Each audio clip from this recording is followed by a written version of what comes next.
മഴതോരു മുൻപേയുടെ വരാൻ പോകുന്ന കഥയിലേക്ക് എല്ലാവർക്കും സ്വാഗതം.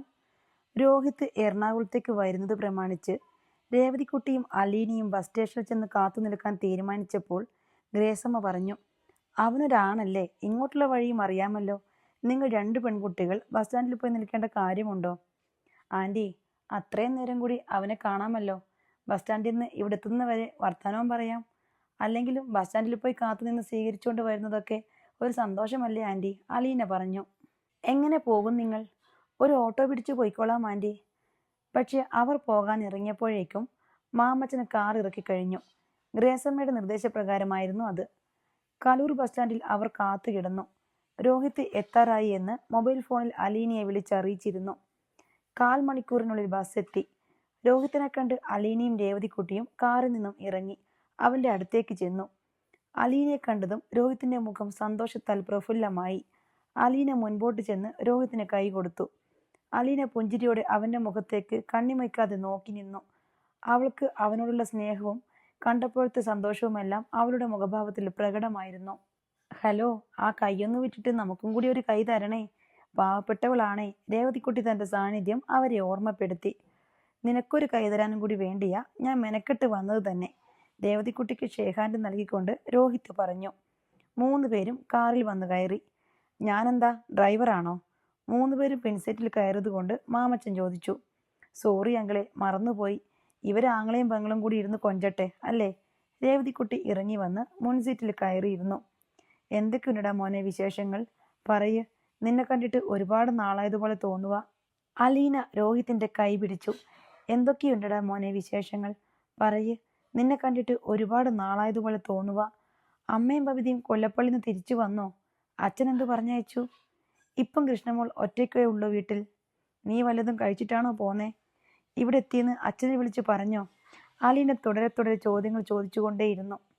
എൻ്റെ ചേച്ചി, ഞാൻ എല്ലാത്തിനും മറുപടി പറയാം. എനിക്കൊന്ന് ശ്വാസം വിടാനുള്ള സമയം തരണേ, രോഹിത് ചിരിച്ചുകൊണ്ട് പറഞ്ഞു. രേവതിക്കുട്ടി മുൻസീറ്റിലാണെങ്കിലും പിന്നോട്ട് തിരിഞ്ഞാണ് ഇരിപ്പ്. നീ ബ്രേക്ക്ഫാസ്റ്റ് കഴിച്ചില്ലെങ്കിൽ ഏതെങ്കിലും ഹോട്ടലിൽ കയറാം, മാമച്ചൻ ഡ്രൈവ് ചെയ്യുന്നതിനിടെ പറഞ്ഞു. വേണ്ട, ആൻറ്റി കൊല്ലും.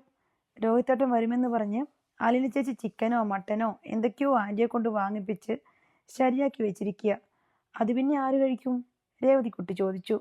അയ്യോ, ഞാനല്ല ഇതൊന്നും വാങ്ങിപ്പിച്ചത്, ഇവളാ. നോക്കണേ, മുഖത്ത് നോക്കി കള്ളം പറയുന്നത്, അലീന അതിശയത്തോടെ പറഞ്ഞു. നമുക്ക് ഉപദ്രവമില്ലാത്ത ചില കള്ളത്തരങ്ങളൊക്കെ സമ്മതിച്ചു തന്നേക്കണം അലീന ചേച്ചി. അതുകൊണ്ട് ആർക്കും നഷ്ടമൊന്നുമില്ലല്ലോ. അനുജനെ സൽക്കരിക്കാൻ ചേച്ചി സ്പെഷ്യലൊക്കെ വാങ്ങിപ്പിച്ചു പറഞ്ഞാൽ ചേച്ചിക്ക് തന്നെയല്ലേ അതിൻ്റെ ക്രെഡിറ്റ്? രേവതിക്കുട്ടി പരിഭവം പറഞ്ഞു. ശരി, സമ്മതിച്ചു. ഞാൻ തന്നെയാ എല്ലാം വാങ്ങിപ്പിച്ചതും പാചകം ചെയ്തതും. ആൻറ്റിയും ഇവളും അങ്ങോട്ട് തിരിഞ്ഞു നോക്കിയത് കൂടിയില്ല. അവർക്കിപ്പോൾ ആര് വന്നാൽ എന്ത്, പോയാൽ എന്ത്? എൻ്റെ കൂടപ്പിറപ്പിൻ്റെ കാര്യങ്ങൾ വേണ്ട പോലെ നോക്കാൻ ഞാനല്ലാതെ ആരുണ്ട്? അവർക്ക് അവരുടെ... ഓ മതി, നിർത്തണേ. രേവതിക്കുട്ടി ഇടയ്ക്ക് കയറി. ഒന്നുകിൽ ആശാന്റെ നെഞ്ചത്ത്, അല്ലെങ്കിൽ കളരിക്ക് പുറത്തുനിന്ന് കേട്ടിട്ടേ ഉള്ളൂ. മാമച്ചന് മുൻസീറ്റിലിരുന്ന് ചിരിച്ചു. അങ്കിൾ ഈയിടെയായി കുറച്ച് സ്ലോയാ കേട്ടോ. എന്തെങ്കിലും കേട്ടാൽ 5 മിനിറ്റ് കഴിഞ്ഞാണ് ചിരി, രേവതിക്കുട്ടി കമന്റ് പറഞ്ഞു. അത് പിന്നെ നിന്റെ പൊട്ടത്തരങ്ങൾ കേട്ട് പ്രതികരണശേഷി കുറഞ്ഞു പോയതാ, മാമച്ചനും തട്ടിവിട്ടു. അത് കേട്ട് രോഹിത്തും അലീനയും ചിരിച്ചു. ഉടൻ രേവതിക്കുട്ടി പറഞ്ഞു. ഇവിടെ വേറൊരുത്തിക്ക് ആരെങ്കിലും വാ തുറക്കുന്നത് കണ്ടാൽ മതി ചിരി തുടങ്ങും. പറയുന്നത് തമാശയാണോ കാര്യമാണോ അതോ സങ്കടവാർത്തയാണോ എന്നൊന്നും നോക്കണ്ട. എടി കുശുംബി, അലീന പിന്നിലിരുന്ന് പറഞ്ഞു. ആ, ഇനിയിപ്പം ചേച്ചിയുടെ ഗമിയാണ് കാണേണ്ട കാഴ്ച. ആങ്ങള വന്നല്ലോ കൂട്ടിന്. ഇനി പെൻഗിൻ പക്ഷിയിൽ നടക്കണ മാതിരി വലിയ പ്രയാസപ്പെട്ട് ഞെളിഞ്ഞായിരിക്കും നടപ്പ്. കണ്ടില്ലേ, എൻ്റെ ആങ്ങളയുണ്ട് കൂടെ. നിങ്ങളൊക്കെ ആരാണ് പോലും മനസ്സിലായില്ലല്ലോ. രേവതിക്കുട്ടി പറഞ്ഞു തീരും മുൻപേ മാമച്ചനും അലീനയും രോഹിത്തും പൊട്ടിച്ചിരിച്ചു. ചിരിക്കൊടുവിൽ മാമച്ചൻ പറഞ്ഞു. ഇനിയെങ്കിലും ഒരു കാര്യം അലീനയും രോഹിത്തും ഉറപ്പിച്ചോളണം. അസൂയക്കും കഷണ്ടിക്കും മരുന്നില്ല. അതിനുള്ള ഒന്നാന്തരം തെളിവുകളാണ് ഈ മുമ്പിലിരിക്കുന്ന 2 മനുഷ്യജീവികൾ, ഇവളും ഞാനും. എൻ്റെ രോഗലക്ഷണം കണ്ണാടി പോലെ തിളങ്ങിക്കാണാം. ഇവളുടേത് പ്രഥമദൃഷ്ട്യാ കാണാൻ പറ്റില്ല എന്നൊരു വ്യത്യാസം മാത്രമേ ഉള്ളൂ. അത് കേട്ടതും അലീനയും രോഹിത്തും ചിരിച്ചു. രേവതിക്കുട്ടി മുഖം വീർപ്പിച്ചിരുന്നു. ആഹാ, ഇപ്പൊ കാണാനും പറ്റുന്നുണ്ടെങ്കിലേ, രോഹിത്ത് ചിരിയോടെ പറഞ്ഞു. ഹയ്യടാ. രേവതിക്കുട്ടി അവനെ നോക്കി മുഖം ചൊളിച്ചു. ഒരവസരം കിട്ടിയാലുടനെ എൻ്റെ മെക്കിട്ട് തന്നെ കയറണേ. ഇയാളെ സ്വീകരിക്കാൻ മെനക്കെട്ട് ഇവിടം വരെ വന്ന എന്നെ വേണം തൊഴിക്കാൻ. രേവതിക്കുട്ടി, അതുമാത്രം എന്നോട് പറയരുത്. ഞാൻ ചെയ്യില്ല, രോഹിത് പറഞ്ഞു. ഞാൻ ഇവൾക്ക് കരാട്ടെ പഠിച്ച ഒരു കറവ് പശുവിനെ വാങ്ങിക്കൊടുക്കുന്നുണ്ട്. അതോടെ അവളുടെ ആ മോഹവും സഫലമാകും. മാമച്ചൻ വീടിന്റെ തുറന്ന ഗേറ്റിനുള്ളിലേക്ക് കാർ തിരിച്ചു കയറ്റുന്നതിനിടെ പറഞ്ഞു. അങ്കിളെ, വിരുന്നുകാരെല്ലാം ഇന്നല്ലെങ്കിൽ നാളെ തിരിച്ചു പോകുമേ. പിന്നെ ഈ ഞാനേ കാണൂ. അത് ഓർമ്മയിലിരിക്കുന്നത് നല്ലതാ. രേവതിക്കുട്ടി മുന്നറിയിപ്പ് നൽകി. സോറി, ഞാൻ അത്രയും കടന്ന് ചിന്തിച്ചില്ലടി. മാമച്ചന്റെ പ്രസ്താവം വീണ്ടും ചിരി ഉണർത്തി. സിറ്റൗട്ടിൽ അവരുടെ വരവും കാത്ത് ഗ്രേസമ്മ ഷെറിന് നിൽക്കുന്നുണ്ടായിരുന്നു. ആങ്ങളെ വിളിച്ചോണ്ടുപോയി കുഞ്ഞമ്മയ്ക്ക് പരിചയപ്പെടുത്തി കൊടുക്ക്. കാറിൽ നിന്നും ഇറങ്ങിയ ഉടൻ രേവതിക്കുട്ടി അലീനയോട് നിർദ്ദേശിച്ചു. വേണ്ട, നീ പരിചയപ്പെടുത്താൻ മതി. നിന്റെ വീടല്ലേ, ഞാൻ വിരുന്നുകാരിയാണല്ലോ, അലീന പറഞ്ഞു. രേവതിക്കുട്ടിക്ക് സന്തോഷമായി. ആളുകൾക്കിടയിൽ തന്റെ പ്രാധാന്യം കുറഞ്ഞു പോകുന്നത് അവൾക്ക് സങ്കടമായിരുന്നു എന്ന് അലീനയ്ക്കറിയാം. രോഹിത്തിന്റെ കൈ പിടിച്ച് അവൾ ഗ്രേസമ്മയുടെയും ഷെറിന്റെയും മുൻപിൽ കൊണ്ടു നിർത്തി. ഇതാണ് ഷെറിൻ ചേച്ചി, ബാക്കിയൊന്നും ഞാൻ പറയണ്ടല്ലോ, രേവതിക്കുട്ടി പരിചയപ്പെടുത്തി. ഇത്ര പോലും പറയണ്ടായിരുന്നു രേവതിക്കുട്ടി. രോഹിത് ഷെറിന്റെ മുഖത്തേക്ക് നോക്കി. അലീന ഫോണിലൂടെ അവനോട് ഷെറിനെ പറ്റി വിവരിച്ചിട്ടുണ്ട്. ഷെറിൻ അവന്റെ നേർക്ക് നോക്കി പുഞ്ചിരിച്ചു. ഇയാളെ പരിചയപ്പെടുത്തണോ, രേവതിക്കുട്ടി ചോദിച്ചു. വേണമെന്നില്ല, ഷെറിൻ പതിഞ്ഞ സ്വരത്തിൽ പറഞ്ഞു. എനിക്കറിയാം, വരുമെന്ന് പറഞ്ഞപ്പോൾ മുതൽക്ക് ഇവിടെ അതായിരുന്നു സംഭാഷണ വിഷയം. അപ്പോൾ എൻ്റെ ജോലി കഴിഞ്ഞു. രേവതിക്കുട്ടി പിന്മാറി. അവൾ നേരെ കിച്ചണിലേക്ക് ചെന്നു. ബ്രേക്ക്ഫാസ്റ്റിനുള്ള വിഭവങ്ങൾ എടുത്ത് ഡൈനിങ് ടേബിളിൽ വെച്ചു. ഹാളിൽ സംസാരിച്ചു നിന്നവരോടായി ഉറക്കെ വിളിച്ചു പറഞ്ഞു. ഇങ്ങോട്ടൊന്ന് ശ്രദ്ധിക്കണേ, വിശന്നിട്ട് കണ്ണു കാണാൻ മേല ബാക്കിയുള്ളവർക്ക്. അലീന രോഹിത്തിനെ വിളിച്ചുകൊണ്ട് വന്നു. രേവതിക്കുട്ടി വിളമ്പിക്കൊടുത്തു. അലീനയും രേവതിക്കുട്ടിയും രോഹിത്തിനൊപ്പം കഴിക്കാനിരുന്നു. അങ്കിളും ആൻറ്റിയും കഴിക്കുന്നില്ലേ, രോഹിത് ചോദിച്ചു. അങ്കിളും ആൻറ്റിയും ഒരു തവണ വെട്ടി വിഴുങ്ങിയതാ. ഒരു ദിവസം 2 ബ്രേക്ക്ഫാസ്റ്റ് ഇവിടെ അനുവദിച്ചിട്ടില്ല, രേവതിക്കുട്ടി പറഞ്ഞു. ഞങ്ങൾക്ക് മരുന്ന് കഴിക്കേണ്ടതല്ലേ മോനെ, അതുകൊണ്ട് കൃത്യസമയത്ത് ഭക്ഷണം കഴിക്കണം, ഗ്രേസമ്മ വിശദീകരിച്ചു. മാമച്ചനും ഗ്രേസമ്മയും ഷെറിനും അവരോടൊപ്പം ഊണുമേശയ്ക്ക് ചുറ്റുമിരുന്നു. രോഹിത്തിനോട് അവർ കുശലാന്വേഷണം നടത്തി. ബാലചന്ദ്ര മേനോനെ പറ്റിയും വൈജയന്തിയെ പറ്റിയും രോഹിത്തിന്റെ അനുജത്തിമാരെക്കുറിച്ചും ചോദിച്ചു. രോഹിത്ത് കുറച്ചുകൂടെ സ്മാർട്ടായിട്ടുണ്ട്. കഴിഞ്ഞ തവണ വന്നപ്പോഴത്തെ പോലെയല്ല, കുറച്ചുകൂടെ ഇരുത്തം വന്നു, മാമച്ചൻ പറഞ്ഞു. ഓ, അത്രയ്ക്കൊന്നും ഇല്ല അങ്കിളെ, രേവതിക്കുട്ടി പറഞ്ഞു. മുട്ടനാടൻ്റെ മാതിരി ഒരു ഊശാന്താടി കിളിച്ചു വരുന്നുണ്ട്. വേറെ മാറ്റമൊന്നും ഞാൻ കണ്ടില്ല. ഇവൾ എപ്പോഴും ഇങ്ങനാണോ ആൻറ്റി? ചൊറിയുന്ന വർത്തമാനം മാത്രമേ പറയത്തുള്ളൂ, രോഹിത് ചോദിച്ചു. ഗ്രേസമ്മ ചിരിച്ചതേയുള്ളൂ. ബ്രേക്ക്ഫാസ്റ്റ് കഴിഞ്ഞ ഉടൻ അലീന രോഹിത്തിനെ മുറിയിലേക്ക് കൂട്ടിക്കൊണ്ടുപോയി. അവൾക്ക് കടപ്പാട്ടൂരെ വീട്ടുവിശേഷങ്ങൾ അവൻ്റെ മുഖതാവിൽ നിന്ന് കേൾക്കണം. രേവതിക്കുട്ടിയും അവരോടൊപ്പം ചേർന്നു. അച്ഛനും അമ്മയും ശീതസമരം തുടരുന്നു, രോഹിത് പറഞ്ഞു. തോറ്റ ഗെയിമാണ് അച്ഛൻ കളിക്കുന്നതെന്ന് അമ്മയ്ക്കറിയില്ല. അമ്മയ്ക്ക് വരാനിരിക്കുന്ന തോൽവി അതിഭയങ്കരമായിരിക്കുമെന്നും അമ്മയ്ക്കറിയില്ല. കഴിഞ്ഞു പോയതും വരാനിരിക്കുന്നതും കൃത്യമായി അറിയാവുന്നതുകൊണ്ട് അച്ഛൻ വളരെ ശാന്തനാണിപ്പോൾ. അച്ഛൻ എല്ലാം അറിയാമെന്ന് അറിയാത്തതുകൊണ്ടും വരാനിരിക്കുന്ന തോൽവിയെക്കുറിച്ച് ഒരു ധാരണയും ഇല്ലാത്തതുകൊണ്ടും അമ്മയുടെ മനസ്സ് ഏതു നേരത്തും ശോഭിച്ച കടൽ പോലെയാണ്. അച്ഛനും അമ്മയും അവിടെ നിൽക്കട്ടെ, നിങ്ങളുടെ മാനസികാവസ്ഥ എന്താണെന്ന് പറഞ്ഞാൽ മതി. അലീനയ്ക്ക് അതിലായിരുന്നു ആശങ്ക. ഞാൻ അതിനെ ഓവർകം ചെയ്തു ചേച്ചി, എനിക്ക് കാര്യം അറിയാമല്ലോ, അതൊരു വലിയ പ്ലസ് പോയിന്റാ. ഇല്ലെങ്കിൽ ഞാനും ടെൻഷനിലായേനെ. ബബിതയും കൃഷ്ണമോളും ഇപ്പോഴും ചിന്താകുഴപ്പത്തില്ല. കൃഷ്ണമോൾ ഒരു പൊട്ടിപ്പെണ്ണായതുകൊണ്ട് ഒന്നും ചുഴിഞ്ഞാലോചിക്കുന്നില്ല. പക്ഷെ ബബിതയ്ക്ക് ഒരുപാട് കണക്കുകൂട്ടലുകളുണ്ട്. അവളുടെ മനസ്സ് കാടു കയറിപ്പോകും. ഒരു ദിവസം അവൾ എന്നോട് ചോദിച്ചു, അലീന ചേച്ചി അച്ഛൻ്റെ മോളാണോ എന്ന്. എന്നിട്ട് നീ എന്തു പറഞ്ഞു മോനെ? അവൾക്ക് പ്രധാനമായും 2 സംശയങ്ങളാ. ഒന്ന്, എന്തുകൊണ്ട് അലീന ചേച്ചിയുടെ അഡ്രസ്സും ഡീറ്റെയിൽസും അവൾക്ക് കൊടുക്കുന്നില്ല. 2, എന്ത് കാരണത്താൽ അലീന ചേച്ചിയുടെ താമസ സ്ഥലത്തേക്ക് അവരെ കൂട്ടിക്കൊണ്ടുപോകുന്നില്ല. ഇത് ശരിക്കും അവളുടെ സംശയങ്ങളല്ല, അമ്മയിൽ നിന്നും കടം വാങ്ങിയതാണ്. അമ്മയ്ക്കിപ്പോഴും ഈ ചോദ്യങ്ങൾക്ക് ഉത്തരം കിട്ടിയിട്ടില്ലല്ലോ. ബബിത എന്നോട് ചോദിച്ചപ്പോൾ ഒരു കാര്യം എനിക്ക് സമ്മതിക്കേണ്ടി വന്നു. നീയും കൃഷ്ണമോളും അറിയാത്ത ഒരു വലിയ സത്യമുണ്ടെന്ന് ഞാൻ അവളോട് പറഞ്ഞു. ഇപ്പോൾ അതറിയാൻ സമയമായിട്ടില്ലെന്നും സമയമാകുമ്പോൾ തീർച്ചയായും പറയുമെന്നും രോഹിത് വിശദീകരിച്ചു. അതെന്തിനാ മോനെ നീ അങ്ങനെ പറഞ്ഞത്? അലീനയ്ക്ക് ഉത്കണ്ഠയായി. എവിടെയാണ് അലീന ചേച്ചി ഉള്ളതെന്ന കാര്യം ഞാൻ എന്തിനു മറച്ചു വഹിക്കുന്നു എന്നാണ് അവളുടെ ചോദ്യം. ഞാൻ എന്തുത്തരം പറയും? അച്ഛനും ഞാനും തമ്മിൽ ഒരു രഹസ്യധാരണയിൽ എത്തിയിട്ടുണ്ടെന്ന അവളുടെ വിചാരം. നീ എന്തെങ്കിലും വിട്ടു പറഞ്ഞോ അവളുടെ അടുത്ത്? അലീന വേവലാതിയോട് ചോദിച്ചു. അലീന ചേച്ചി നമുക്ക് അന്യയല്ല എന്ന് പറഞ്ഞു. ബ്ലഡ് റിലേഷൻ ഉണ്ടോയെന്ന് അവൾ ചോദിച്ചു. ഉവെന്ന് ഞാൻ സമ്മതിച്ചു. അതൊക്കെ അങ്ങനെ സംഭവിച്ചു പോയി. അവൾക്ക് ബുദ്ധി അല്പം ജാസ്തിയാ. ഓരോന്ന് ചോദിച്ചു വരുമ്പം നമ്മൾ അറിയാതെ കുടുങ്ങിപ്പോകും. അപ്പോൾ അച്ഛൻ്റെ മോളാണോ ഞാനെന്ന് ചോദിക്കാൻ അതാണൊരു കാരണം ആയിരിക്കും. എന്നാലും ഞങ്ങൾ തമ്മിൽ ഫോണിൽ സംസാരിക്കുമ്പോൾ ഇതൊക്കെ മനസ്സിലുള്ളതായി അവൾ ഭാവിക്കാറേ ഇല്ലല്ലോ. അതാണ് ചേച്ചി അവളുടെ പ്രത്യേകത. ഹൈഡ് ചെയ്യേണ്ട സംഗതിയാണെന്ന് അവൾക്ക് മനസ്സിലായി. ഒരു ഫൈനൽ കൺവിക്ഷനിൽ എത്തിയിട്ടുമില്ല. വെറുതെയല്ല, അവൾക്ക് അച്ഛൻ്റെ അടുത്ത് കുറച്ച് വിരോധമുണ്ട്. അവളോട് സംസാരിച്ചപ്പോഴൊക്കെ എനിക്ക് സംശയം തോന്നിയിട്ടുണ്ട്. പലയിടത്തും അച്ഛൻ്റെ കുറ്റം പറഞ്ഞു. അച്ഛൻ മനസ്സ് വെച്ചാൽ ഇപ്പോഴത്തെ ഫാമിലി പ്രോബ്ലം തീരുമെന്നും അച്ഛൻ എല്ലാം തുറന്നു പറയാനും വിട്ടുവീഴ്ച ചെയ്യാനും തയ്യാറാണെന്നും അവൾ സൂചിപ്പിച്ചു. പക്ഷേ അച്ഛൻ യാതൊരുവിധ അഡ്ജസ്റ്റ്മെന്റിനും തയ്യാറില്ലാത്ത വിധത്തിലാണ് പെരുമാറുന്നതത്രേ. അച്ഛനെക്കുറിച്ച് തെറ്റായ ധാരണ അവളുടെ മനസ്സിലുണ്ടെന്ന് ഇപ്പം എനിക്ക് ബോധ്യമായി, അലീന പറഞ്ഞു. ഇനിയത് മാറ്റാൻ പറ്റുമോ ചേച്ചി? രേവതിക്കുട്ടി സംശയം പ്രകടിപ്പിച്ചു. എല്ലാം മാറ്റേണ്ടത് തന്നെയാ, പക്ഷേ സമയമെടുക്കും, രോഹിത് പറഞ്ഞു. അമ്മയാണെങ്കിൽ ഒരിഞ്ച് പോലും വിട്ടുകൊടുക്കില്ലെന്ന മട്ടിൽ എല്ലാം മുറുകെ പിടിച്ചിരിക്കുകയാണ്. അച്ഛൻ്റെ കാര്യത്തിലൊഴികെ മറ്റെല്ലാവരുടെയും കാര്യത്തിൽ തീരുമാനമെടുക്കുന്നത് അമ്മയാണ്. +2 റിസൾട്ട് കാത്തിരിക്കുക ബബിത. അവൾക്ക് എഞ്ചിനീയറിങ്ങിന് ചേരാനായിരുന്നു താല്പര്യം.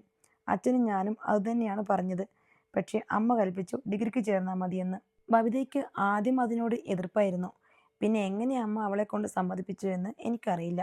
എറണാകുളത്ത് ഹോസ്റ്റലിൽ നിർത്തി പഠിപ്പിക്കാനാണ് ഉദ്ദേശം. അത് വേണ്ടിയിരുന്നില്ല മോനെ, അലീന ആശങ്കപ്പെട്ടു. ബബിതയെ കെയർ ചെയ്യാൻ ആരെങ്കിലും വേണം. അവൾക്ക് കൂടുതൽ സ്നേഹവും കരുതലും കിട്ടണം. മൂത്ത ആൺകുട്ടിക്കും ഇളയ പെൺകുട്ടിക്കും കൂടുതൽ പരിഗണന കിട്ടിയ ഒരു വീട്ടിലാണ് അവൾ വളർന്നത്. നടുവിലുള്ളവളെ ആരും വേണ്ട പോലെ ശ്രദ്ധിച്ചില്ല. അതിൻ്റെ ഒരു പക അവൾ പോലും അറിയാതെ അവളുടെ മനസ്സിൽ കിടപ്പുണ്ട്. രോഹിത്തേട്ടന് ഉപദേശിച്ചുകൂടെ? രേവതിക്കുട്ടി ചോദിച്ചു. പറയാമെന്നേ ഉള്ളൂ. ഒരു തീരുമാനത്തിലെത്തിയാൽ അവളെ അതിൽ നിന്ന് പിന്തിരിപ്പിക്കാൻ ആർക്കും പറ്റില്ല. കടിച്ചു ചാവുന്ന ജീവി എന്നൊക്കെ പറയാറില്ലേ, അങ്ങനെയൊരു ജന്മമാ, രോഹിത് പറഞ്ഞു. ഞാൻ അവിടെ വന്ന് ബബിതയെ ഒന്ന് കണ്ടാലോ? അലീന ചോദിച്ചു.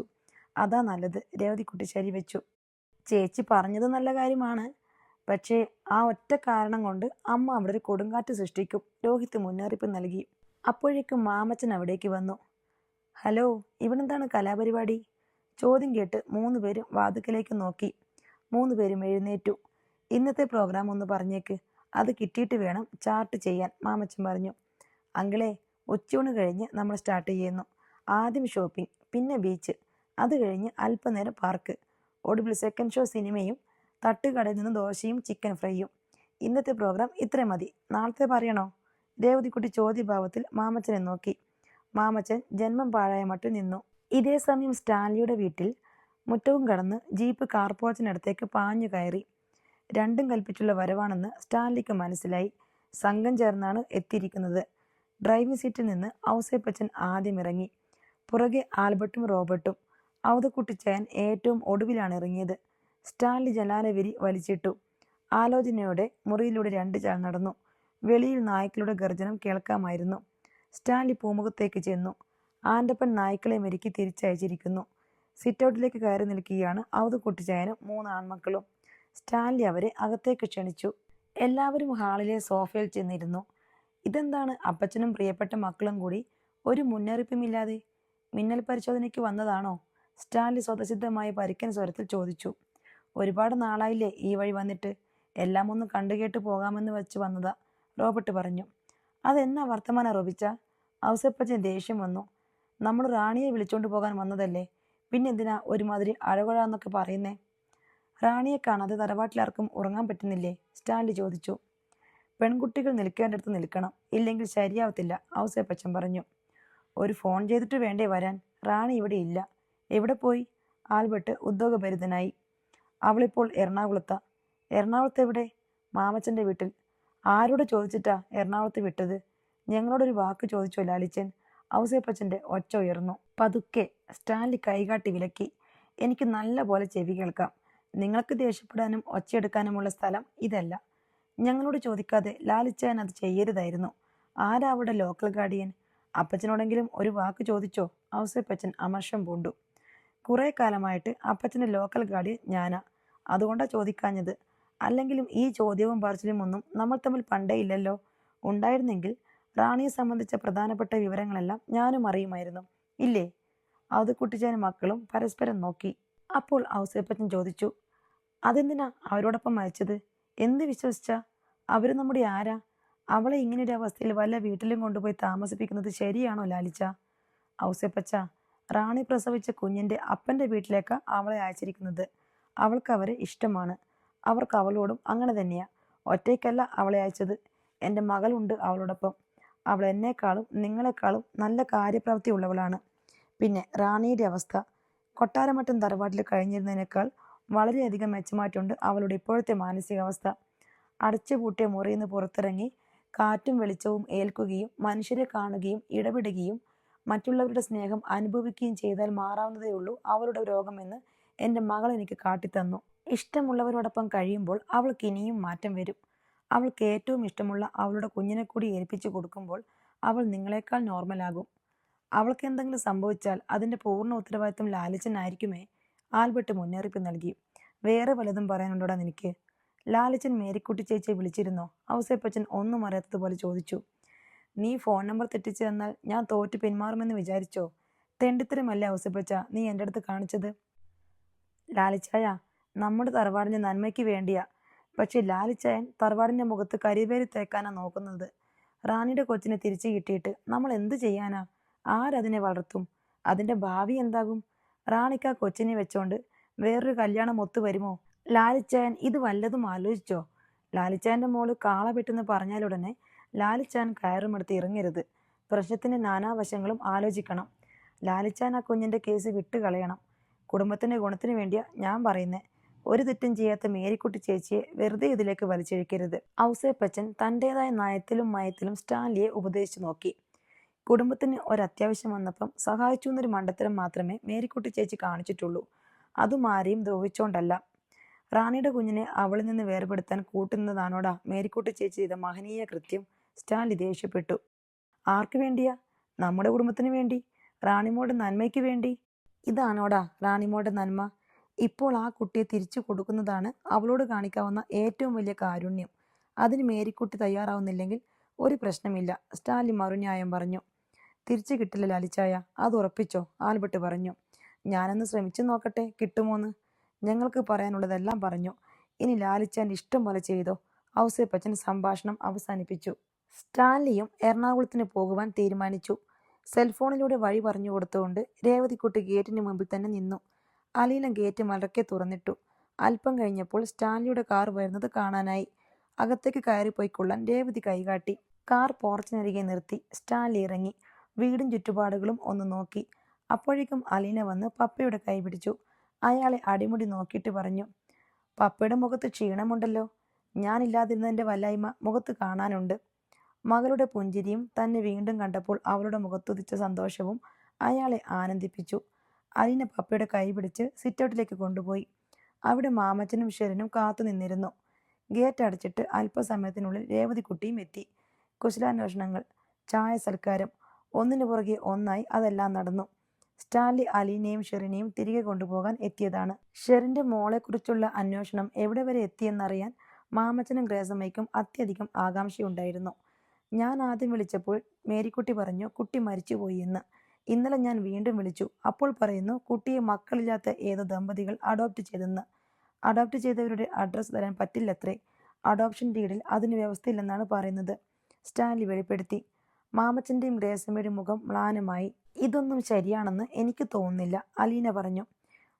എനിക്കും അക്കാര്യത്തിൽ സംശയമുണ്ട്, സ്റ്റാൻലിയും പറഞ്ഞു. ഞാൻ പറഞ്ഞ മാർഗം തന്നെയാണ് ഏറ്റവും മെച്ചം. ഷെറിൻ കോടതിയെ സമീപിക്കുക. അവൾ പൊങ്ങുമൂട്ടിലെ ലിറ്റിൽ ഫ്ലവർ ഓർഫനേജിൽ ഏൽപ്പിച്ചിരുന്ന കുഞ്ഞിനെ കാണാനില്ല. ഓർഫനേജ് അധികൃതർ കോടതിയിൽ വന്ന് ഉത്തരം പറയണം. മരിച്ചുപോയെങ്കിൽ തെളിവ് ഹാജരാക്കണം. ജീവിച്ചിരിപ്പുണ്ടെങ്കിൽ കോടതിയിൽ എത്തിക്കണം. അതുമായി ബന്ധപ്പെട്ട് എല്ലാവരും കോടതി കയറി ഇറങ്ങണം. പപ്പ, അത് വേണ്ട. നമ്മളെന്തിനാ നമ്മുടെ സ്വന്തക്കാരെ വിഷമിപ്പിക്കുന്നേ? എല്ലാവരും നമുക്ക് വേണ്ടപ്പെട്ടവരല്ലേ. ആരെയും വേദനിപ്പിക്കാതെ, മുറിപ്പെടുത്താതെ, ശത്രുക്കളാക്കാതെ നമുക്ക് എന്തെങ്കിലും ചെയ്യാമോന്ന് നോക്കാം. അങ്ങനെ ഇപ്പോൾ എന്തു ചെയ്യാൻ പറ്റും? സ്റ്റാൻലി നെറ്റി ചുളിച്ചു. നമുക്കേ മേരിക്കുട്ടി സിസ്റ്ററിനെ കാണാൻ പോയാലോ പപ്പ? റാണി ആൻറ്റി ഇവിടെ നിന്നോട്ടെ, നമുക്ക് 2 പേർക്കും കൂടി പോയിട്ട് വരാം. പപ്പയ്ക്ക് സമ്മതമാണെങ്കിൽ മാത്രം, അലീന മറുപടിക്കായി സ്റ്റാൻലിയെ നോക്കി.